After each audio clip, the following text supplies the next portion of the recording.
This is the moment when an Indian security vehicle crushes a Kashmiri protester.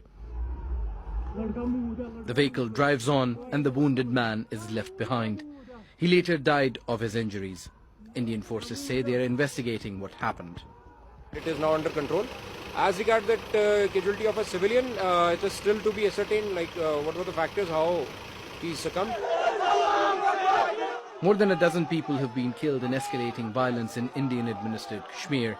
Last month, the UN Secretary General urged that the loss of civilian lives needs to be investigated. And yet, it's been another day of violence. This time it began when soldiers raided homes in a densely populated area in the city of Srinagar. Security forces say they had information that fighters were hiding in that area. When they were asked to surrender, the soldiers say the fighters started shooting. The operation is going on, things are under control, everything is under control. We want to do a clean operation so that there is no damage of civilian property and other things. So things are under control here.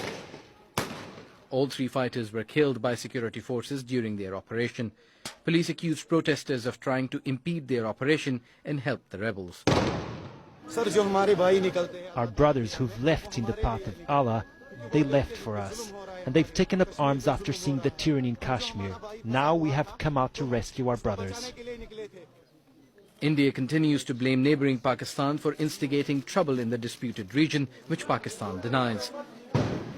Activists say more than 700,000 Indian troops and security personnel have been deployed in Kashmir. And the army is opposing calls to repeal a Special Powers Act which prevents the prosecution of soldiers accused of abuses.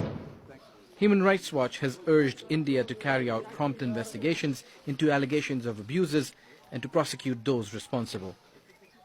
But rights groups say thousands have already been killed in Kashmir in nearly 3 decades of violence, with no sign of reconciliation anytime soon.